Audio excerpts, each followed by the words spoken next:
நீங்கள் பார்த்துக் கொண்டிருப்பது உங்கள் விஜய்.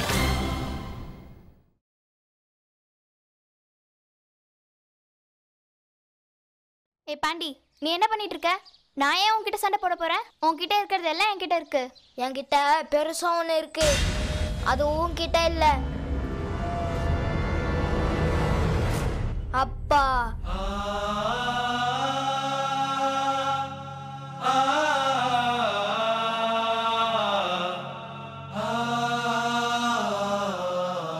உன்கிட்ட உன்னோட அப்பா இல்லைல்ல, அதனால தான் நீ இப்படி நினைக்கிற. எங்க அப்பா முன்னாடி நான் கெட்டவன் ஆகணும், அப்பதான் என் மேல அவர் அன்பு காட்ட மாட்டாருன்னு. இல்ல பாண்டி, அப்படிலாம் எதுவும் இல்ல. உன் புத்தி கெட்ட படிச்சு போல, அதனால தான் நீ இப்படி யோசிக்கிற. இதுதான் உண்மை. எனக்கு எல்லாமே தெரியும். என்னோட அப்பா என் கூட இருக்காரு, அப்புறம் உன்னோட அப்பா இறந்துட்டாரு. அதனால தான் எங்க அப்பா கிட்ட நான் திட்டு வாங்கணும்னு நினைக்கிறேன். எனக்கு எல்லாமே தெரியும். ஹோய், என் அண்ணன் கிட்ட எல்லாம் உன்னால வாலாட்ட முடியாது. அங்க பேர் அப்பா இல்லைன்னு சொன்னே எப்படி ஆயிட்டா பேர். கிளம்புடா. ஹோய் பாண்டி, ஒருவேளை எங்க கிட்ட அப்பா இல்லைன்னா அதுக்கு என்ன? நரேஷ் சித்தப்பா இருக்கார்ல, அவர் அப்படியே எங்க அப்பா மாதிரி தான்.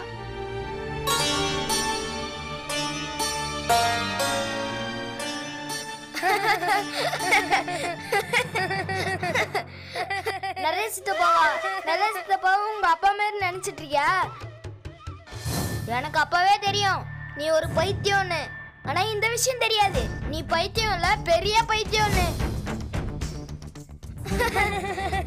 நரேஷ் சித்தப்பா உங்க வயல்ல வேலை பார்க்குற ஒரு வேலைக்காரன். அவர் அப்படியே சதாசிவம் சித்தப்பா மாதிரி. அவரு நீ அப்பா பார்க்க போறியா? அப்படியா? அப்ப எங்க நரேஷ் சித்தப்பாவை நீ வேலைக்காரன்றியா? இரு, நான் இப்போ உன்னை என்ன பண்ற பாரு. மீரா, கம்முனு. மீரா, இது பண்ண கூடாது. நான் சொல்றது கேட்க சாப்பிட பாரு. மீரா, இரு. மீரா விடுனா. மீரா, அண்ணா என்ன விடுனா? இவன் ரொம்ப கெட்ட பையன். இவன் வாய்க்கு வந்ததெல்லாம் பேசுவானா? மீரா போட்டு விடு. கடவுள்கிட்ட வேண்டிப்பேன் இவன் சீக்கிரமா பைத்தியம் ஆகணும்னு. அது மட்டும் இல்ல, அவர் உன்ன நரேஷ் சித்தப்பாவோட வீட்டு வேலைக்காரன்னு. அப்புறம் மூக்குக்குள்ள கட்டெரும்பு புகுந்து உன்னை கடின்னு கடிச்சு வைக்கணும். போதும் மீரா. விடுனா?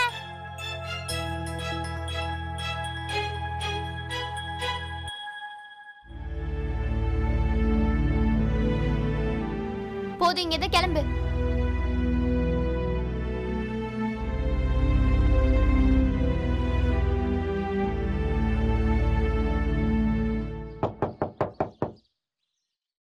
யார் உள்ள வாங்க.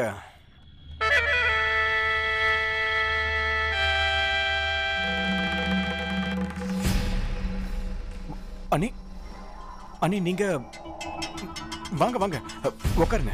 அட பரவாயில்ல, இருக்கட்டும். நான் இந்த பக்கமா தான் போயிட்டு இருந்தேன். சரி, உன்னை பார்த்துட்டு போலாமேன்னு வந்தேன். சரி, நீ முதல்ல இந்த ஸ்வீட்டை சாப்பிடு, எடுத்துக்க. அண்ணி, என்ன சந்தோஷமான விஷயம். சந்தோஷத்தை மறைக்க நினைச்சாலும் மறைக்க முடியாது. அட பாரு, உன் முகத்துல எப்படி ஒளி வீசுதுன்னு. ருக்மணி போய் ரொம்ப நாள் ஆச்சு இல்ல? அவ எப்படியும் திரும்பி வர போறது கிடையாது, அப்படிதானே? எனக்கு என்ன தெரியும் அண்ணி, இது அவளோட வீடு, எப்ப வேணாலும் வரலாம். ஆனா அவ வர விரும்பலனா? இது அவளுடைய வீடா இருந்தா நீ வீட்டை விட்டு விரட்டி இருக்க மாட்ட. என்ன என்ன நீ பேசுறீங்க? அவளையே நான் விரட்ட போறேன்? ஒருவேளை நானும் மத்தவங்கள மாதிரி மறந்துருக்கணும். அப்ப நீ சொல்றது நான் கண்டிப்பா நம்பி இருப்பேன். சரி, தனியா வாழணுங்கிற எண்ணம் உனக்கு கிடையாது. அப்போ எதிர்காலத்துக்காக நீ பண்ணிட்டு இருக்கிற அந்த ஏற்பாடெல்லாம் சீக்கிரமா பண்ணி முடிச்சிடு. இங்க பாரு, மலை மாதிரி இருக்கு இந்த வாழ்க்கையை ஓட்டுறது, ரொம்ப கஷ்டம். உனக்கு மட்டும் இல்ல, அவங்களுக்கும் தான். ஞாபகம் வச்சுக்க, புரியுதா? யார் ருக்மணி எடுத்து நிரப்ப இந்த வீட்டுக்கு கூட்டிட்டு வரணும்னு நீ நினைக்கிறியோ, அவங்க தன்னோட தனிமையை போக்குறதுக்காக இன்னொரு இடத்த நாடி போயிட போறாங்க. புரியுதுல்ல? இந்த சாப்பிடு. ஒரு நிமிஷம் அண்ணி, என்னை பத்தி எனக்கு நல்லா தெரியும், அப்புறம் உங்களுக்கு நல்லா புரிஞ்சிருக்கும். ஆனா ஒரு விஷயம் மட்டும் எனக்கு புரியவே இல்லை அண்ணி. இதெல்லாம் பண்றதுனால உங்களுக்கு என்ன கிடைக்க போகுது?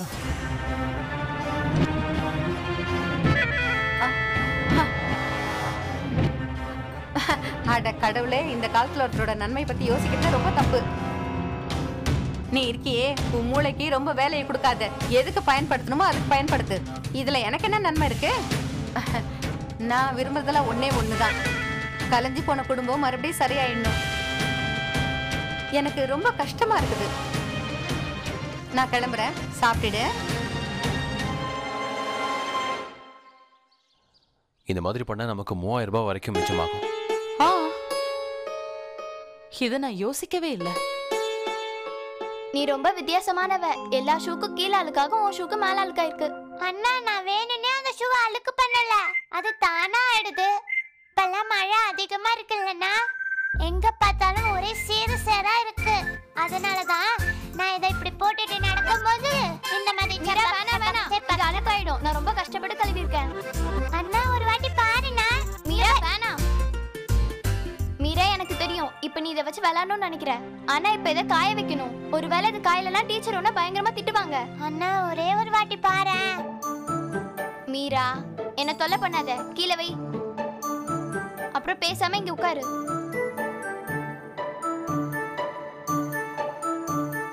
போதும் போதும், நிறுத்துங்க.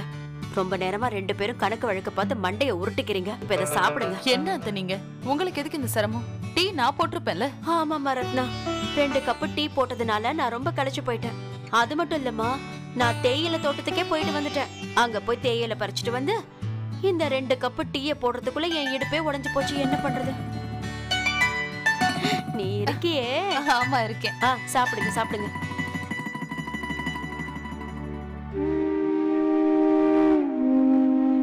இத பாத்தியா? பாசமான அண்ணன் தங்கச்சிக்கு சேவை செய்ய ஆரம்பிச்சிட்டாரு. இந்த மீரா, இது புடி.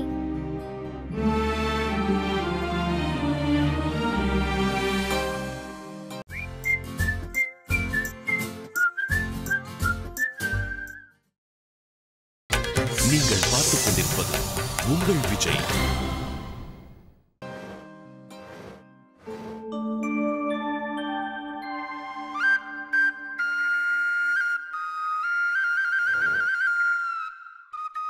அண்ணா, இப்பெல்லாம் நீங்க வெயில ரொம்ப சுத்துறீங்கன்னு நினைக்கிறேன். ரொம்ப கருப்பாயிட்டீங்க.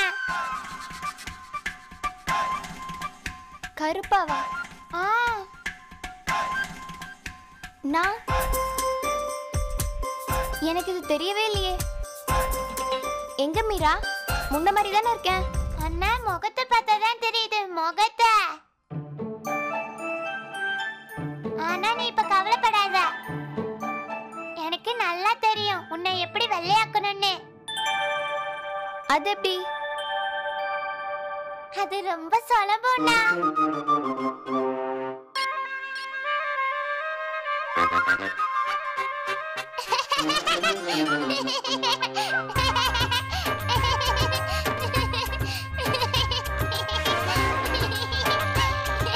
மீரா, எனக்கு முகம் மட்டும் தான் கருத்திருக்கு. ஆனா நீ முழுக்க முழுக்க கருப்பாயிட்ட. இப்போ உன்னை முழுசா வெள்ளையாக்கணும். அதை நான் பண்றேன்.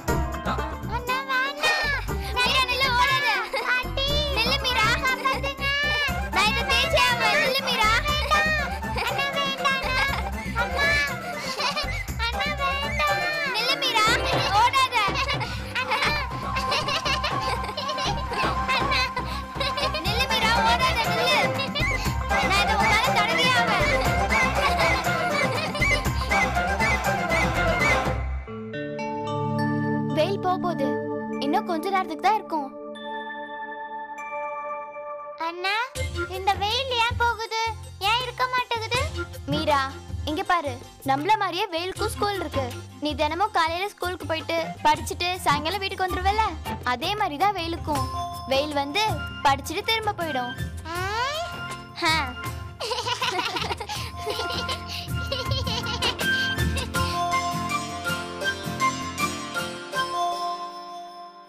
அண்ணா, இன்னொரு கடைசி கேள்வி.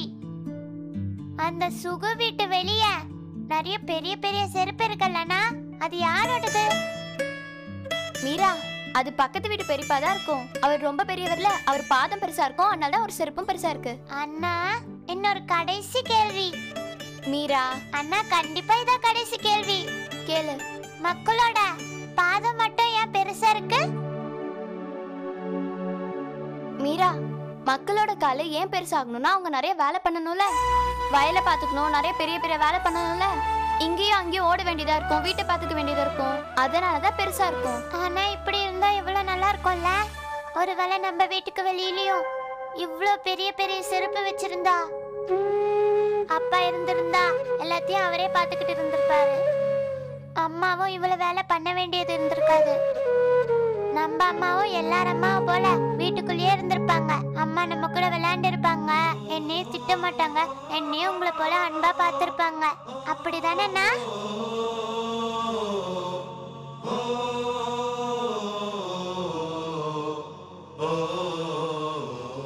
மீரா, முதல்ல அப்படிதான் இருந்தது, ஆனா இப்ப எல்லாம் மாறி போயிடுச்சு. அம்மா எப்பயுமே அப்பா கிட்ட சொல்லுவாங்க, உங்களோட ஒரு செருப்பு என்னோட 2 செருப்புக்கு சமம்னு. பரவாயில்ல மீரா, நீ கவலைப்படாத. இப்ப நான் வளர்ந்துட்டு இருக்கேன்ல, சீக்கிரமா என்னோட பாதமும் அப்பா மாதிரி பெருசாயிடும். நீ வேணும்னா பாரு, என்னோட பெரிய செருப்பும் வீட்டுக்கு வெளியே தான் இருக்கும். அப்ப அழுவாத. அண்ணா, உன் செருப்பு மட்டும் ஏன் என் செருப்பை விட பெருசா இருக்குன்னு. சரி வா போலாம்.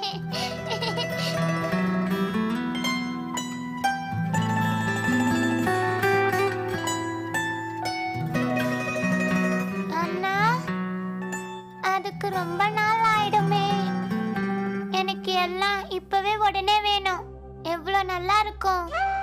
எப்படி பாண்டியப்பா 2வது கல்யாணம் பண்ணிக்கிட்டாரோ அதே மாதிரி அம்மாவும் 2வது கல்யாணம் பண்ணிக்கிட்டு நமக்காக ஒரு புது அப்பாவை கொண்டு வந்தா, அப்ப பாண்டியன் நம்மள பார்த்து நம்ம கிட்ட அப்பா இல்லைன்னு சொல்லி வெறுப்பேத்த மாட்டான். மீரா, சீக்கிரம். அந்த வந்துட்டேனா. கணக்கு வழக்கு பாக்குறது எவ்வளவு கஷ்டமா இருக்கு. எல்லாத்தையும் மண்டையில போட்டு குழப்பிக்கிறதுனால தலைதான் வலிக்குது.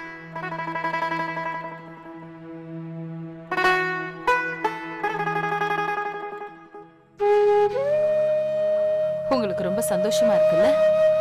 நான் இந்த மாதிரி வீட்டோட ஆம்பளையா இருக்கிறத பார்க்க, பொறுப்புகள் எல்லாம் சமாளிக்கிறத பார்க்க நீங்க ரொம்ப ஆசைப்பட்டீங்கல்ல என்னை இப்படி பார்க்கணும்னு. என்னோட தங்கச்சி, அப்புறம் என்னோட அக்கா, என்னோட தம்பி, அப்புறம் என்னோட அண்ணன்.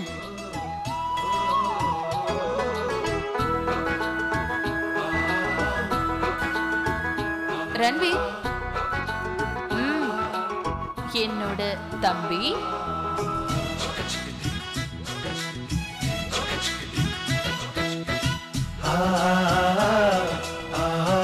அப்புறம் என்னோட தங்கச்சி. அப்புறம் இது என்ன? என்னோட லஸ்ஸி.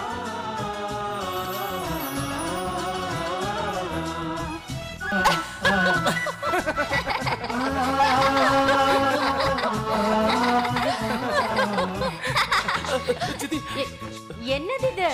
ஒன்னும் இல்ல சித்தி.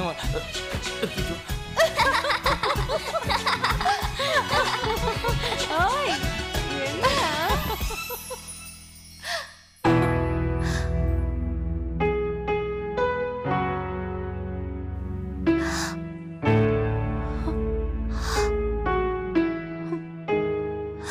நட்டம நான் அப்போ விளையாட்டுத்தனமா ஒரு ஆம்பளையா மாறினேன். ஆனா இப்ப என்னோட விளையாட்டு உண்மையாயிடுச்சு.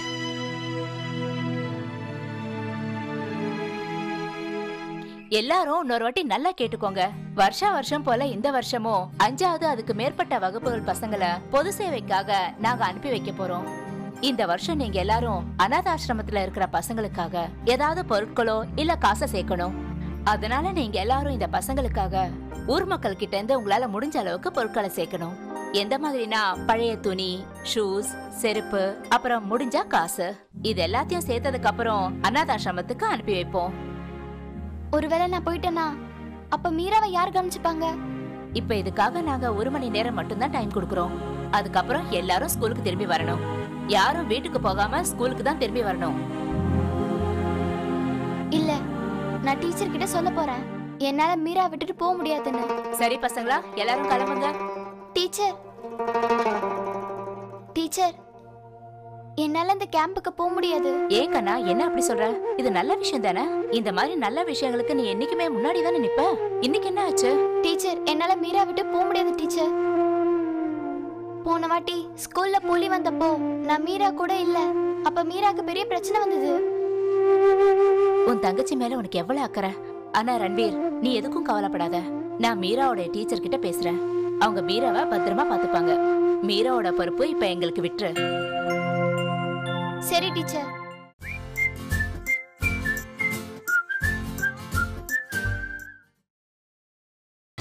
நீங்கள் பார்த்துக் கொண்டிருப்பது உங்கள் விஜய். இந்த மீரா, நான் கொஞ்ச நேரத்துல வந்துடுறேன். அண்ணா ஒரு நிமிஷம், நானும் உன் கூட வரேன். நானும் அந்த அது என்னது அனாதை ஆசிரமம். அதான். அப்படின்னா என்னதுன்னா? அது வந்து மீரா, நீ இப்படி நினைச்சுக்கோ, அனாதை ஆசிரமம்னா குழந்தைங்களோட கோயில்னு. அங்க நிறைய பசங்க இருப்பாங்க. அந்த பசங்களுக்கு உதவி பண்ண வேண்டியது ரொம்ப அவசியம். அண்ணா நானும் வந்து அவங்களுக்கு உதவி பண்றேன். இல்ல மீரா, நீ அங்க வர முடியாது. டீச்சர் சொன்னாங்கல்ல, இதுக்கு 5வது வகுப்பு இல்ல அதுக்கு மேலதான் வர முடியும். நீ சின்ன பொண்ணுல, நீ 5வது கிளாஸ்க்கு வருவல்ல, அப்ப போலாம். சரியா? அண்ணா, என்னால நிறைய பொருட்களை ஒண்ணு சேர்க்க முடியும். ஆமா மீரா, எனக்கு தெரியும். ஆனா ரூல்ஸை மாத்த முடியாதுல. இப்ப நீ உன்னோட கிளாஸ்க்கு போ, நான் உன்னை இன்டர்வெல்ல வந்து பாக்குறேன். சரியா? அங்கேயே தான் இருக்கணும், வரங்கி போக கூடாது. புரியுதா?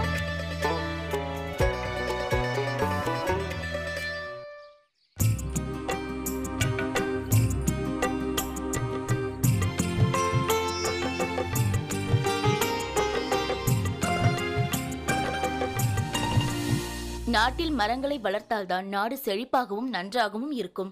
நம் நாட்டின் வனங்களை காப்போம், நன்றாக வாழ்வோம். டீச்சர் வாங்க. உங்களை ஹெட்மாஸ்டர் கூப்பிட்டாரு. இதோ வர. சரிங்கம்மா. நான் திரும்ப வர வரைக்கும் நான் சொல்லி கொடுத்த இதை எல்லாத்தையும் படிச்சுட்டுருங்க. சரியா? அப்புறம் மீரா, நீ வெளியே எங்கேயும் போக கூடாது, புரிஞ்சுதா? சரி, நீ ஒரு வேலை பண்ண. நான் ஹெட்மாஸ்டர் பார்த்துட்டு வந்துடுறேன். அது வரைக்கும் நீ கிளாஸை பார்த்துக்கோ. யாரையும் சத்தம் போடாம பார்த்துக்கோ. சரி டீச்சர்.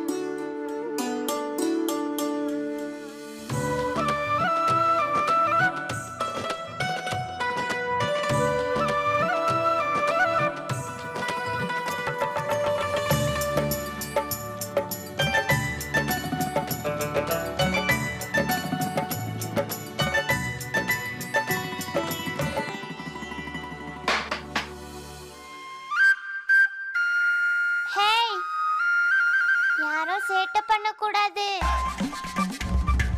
ஒருவேளை யாராவது சேட்டை பண்ணீங்க, நான் பசங்களை சேவலா மாத்திடுவேன். அப்புறம் பொண்ணுங்களை கோழியா மாத்திடுவேன். எல்லாரும் பேசாம படிக்க ஆரம்பிக்கணும். படிங்க, புரிஞ்சுதா?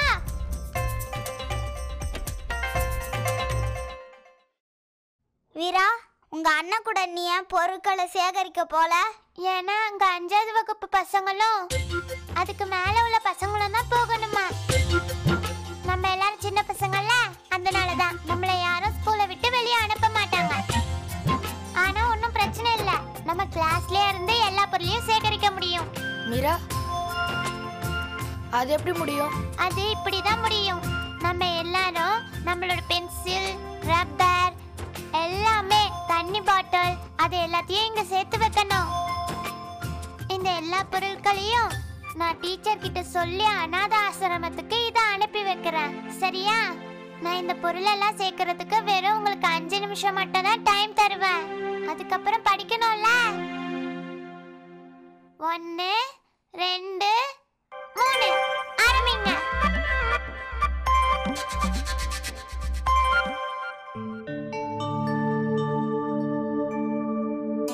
நல்லா இருக்கனா?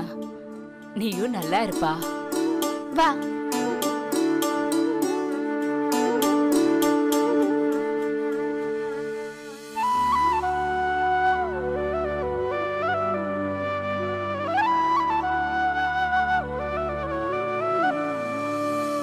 இந்தா கண்ணா.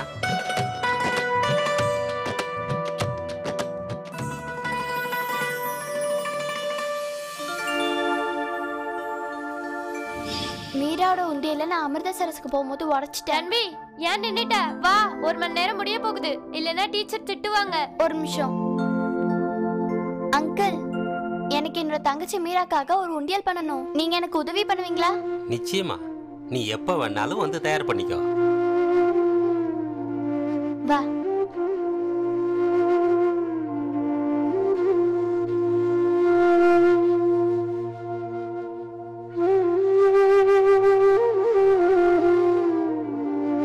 ரன்வி ஏன் நின்னுட்ட? வா, நான் உண்டியல் தயார் பண்ணணும் இப்பவே. இப்ப வா. டீச்சர் சொன்னதை மறந்துட்டியா? 1 மணி நேரத்துல ஸ்கூலுக்கு திரும்பி வர சொன்னாங்கல்ல. அடுத்த பீரியட்ல டீச்சர் புது பாடத்தை சொல்லி தர ஆரம்பிக்க போறாங்க. அதை நினைச்சு நான் பயப்படல. நரேன் சித்தப்பா எங்க வீட்லயே உட்காந்து எனக்கு நல்லா சொல்லி தருவாரு. ஸ்கூல்ல சொல்லி தரதை விட வீட்லயே நல்லா புரியுற மாதிரி சொல்லி தருவாரு. ஸ்கூல்ல படிச்சா கொஞ்சம் புரியும் கொஞ்சம் புரியாது. என்ன புண்ணியம்?